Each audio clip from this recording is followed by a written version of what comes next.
Good morning student, welcome back to online classes, class 7, subject Hindi. Today I am going to start chapter 5, Ashok की कलिंग विजय. इसमें आपके कुछ पंक्तियाँ वगैरह कंप्लीट भी हो गई थी. यहाँ तक मैंने अशोक के बारे में बताया था और यहाँ तक कंप्लीट भी हो गया था. नेक्स्ट आगे की लाइन्स देखते हैं. सेना एकत्रित हुई और बोला अशोक, करुणा से छलके नेत्रों से सबके विलोक. तो अशोक, जैसे कि हम बताए थे आपको पीछे कि वो किस तरीके से कलिंग से वो युद्ध विजय प्राप्त कर लेता है. अशोक मगध कहता है कि लेकिन उस मगध की जीत के बाद भी अशोक की आंखों में पानी आ गया था क्योंकि वो बहुत ही अंदर से दुखी था, क्योंकि उसे पता था कि आज पता नहीं कितनी औरतें विधवा हो गई, कितनी औरतों का सिंदूर लुट गया है और कितने अधूरों की आज कितने ऐसे पर्सन होंगे जिनकी दिल की बातें, हृदय की बातें अधूरी रह गई. और इस तरीके से वो बहुत ही उसको दुख होता है, उसे उस अपनी विजय पर खुशी नहीं होती है. तो उसके बाद जब सेना एकत्रित हुई बोला अशोक, तो सेना एकत्रित हो जाती है और अशोक कहता है करुणा से छलके नेत्रों से सबके विलोक. और देखते हैं कि करुणा मतलब कि उस दर्द से देखता है कि सबके जो नेत्र हैं वो कहता है कि उस करुणा को देखकर सबके नेत्र जो हैं छलक रहे हैं. विलोक मतलब देखना, देखकर. मेरी अजय सेना के प्यारे योद्धागण, मैंने माना तुम सबने जीत लिया है रण.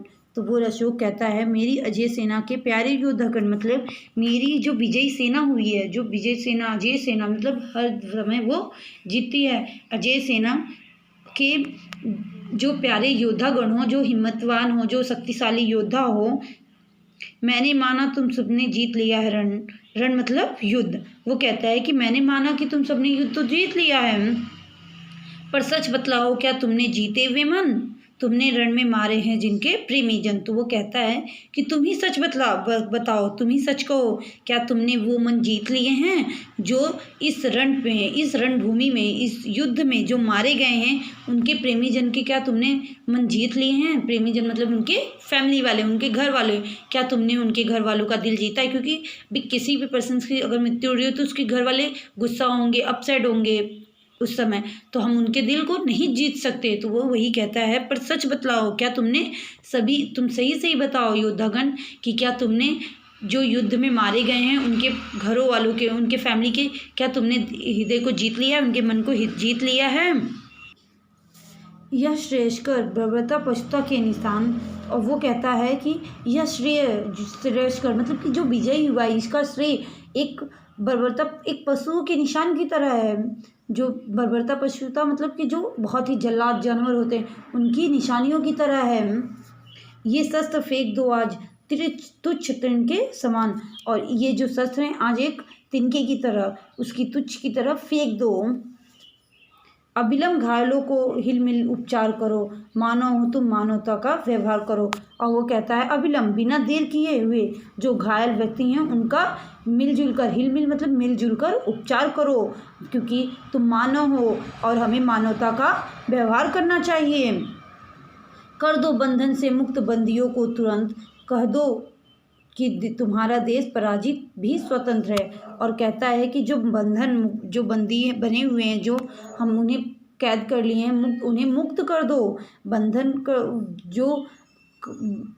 जो बंदी बने हुए हैं उन्हें बंधन से मुक्त कर दो तुरंत. और कह दो कि तुम्हारा देश आज भी पराजित होकर स्वतंत्र है, तुम स्वतंत्र हो, कुछ भी कर सकते हो. उन्हें वो आज़ाद कर देता है. मेरी सीमा में हो न कहीं भी अनाचर, मानव का शासक शस्त्र नहीं निस्सीम प्यार. और कहता है मेरी सीमा है ये, और मेरी सीमा में कभी भी कोई अनाचर मतलब जो दुर्व्यवहार होता है वो कभी नहीं होना चाहिए. मानव का शासक शस्त्र नहीं निस्सीम प्यार है. और कहता है मानव का शासक मतलब अगर किसी मानव को शासन करना है तो शस्त्र से नहीं, प्यार से करना चाहिए. तो मतलब कि इस पोएम में बताया गया है कि अशोक द्वारा कैसे वो विश्व विजय की कामना करता है और कलिंग पे विजय भी करके वो कैसे पश्चाताप, मानवता, परोपकार के प्रति उसका झुकाव होता है. वो मानवता दिखाता है. वो अपने सैनिकों को भी कहता है कि तुम मानवता दिखाओ. ओके बेटा, अब नेक्स्ट क्वेश्चन आंसर्स करेंगे. आपका यहाँ पे कंप्लीट होता है.